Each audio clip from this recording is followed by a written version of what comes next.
Imagine walking into a bar, and the bartender offers you a drink and a cigarette, and you turn both of them down without a second thought. Sounds wise, right?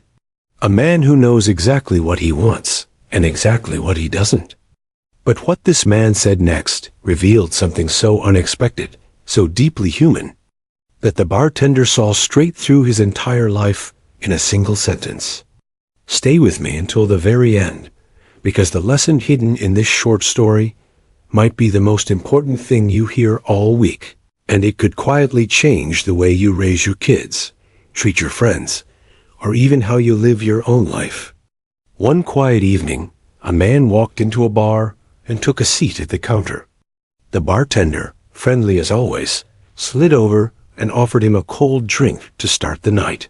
The man shook his head calmly and said, "No, thank you. I tried alcohol once a long time ago, and honestly, I just didn't enjoy it." The bartender nodded with respect and then offered him a cigarette instead. Again, the man gave a polite refusal and said, "No, that's not for me either. I smoked one cigarette once in my younger days, and I never liked the taste or the feeling, so I never touched it again." The bartender was quietly impressed. Here was a man who clearly knew his own mind, a man who had tried things, formed his own opinion, and stuck to it without needing anyone's approval. But then the man glanced toward the door and added something that changed the whole picture. "Just wait a minute," he said with a small smile. "My son will be walking in here any moment now, and he'll be the one to drink and smoke with you tonight." The bartender paused, looked at the man for a long second, and then said something that landed like a quiet truth in the middle of the noisy bar. "I'm guessing," the bartender said, "that he must be your only son." And in that single sentence, everything became clear.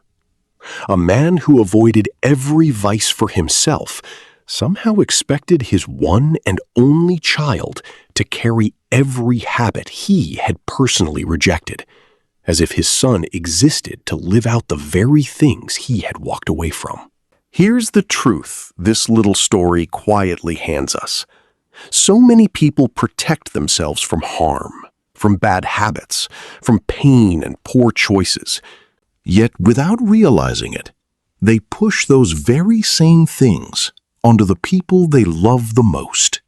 We say no to what damages us, but somehow we expect our children, our friends, or our partners to absorb it instead, as if love means handing someone else the burden we refuse to carry.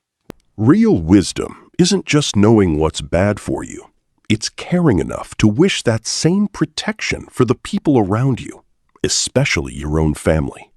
If you want to lead by example, you can't live by one set of rules for yourself and a completely different one for those you love. The lessons we teach with our words mean nothing if our actions and our hopes for others contradict them. So today, ask yourself honestly, is there anything you avoid for yourself, yet quietly expect someone else to take on? If this story made you stop and think, even for a moment, I'd love for you to share your thoughts in the comments below. Tell me about a time you realized you were holding someone to a standard you weren't living yourself, or what this message means to you. Your words might be exactly what another person needs to read tonight to find clarity and courage. And it truly means the world to me, because your comments are what keep this channel alive and allow me to keep sharing stories like this one. Don't forget to subscribe so the next lesson finds its way to you too.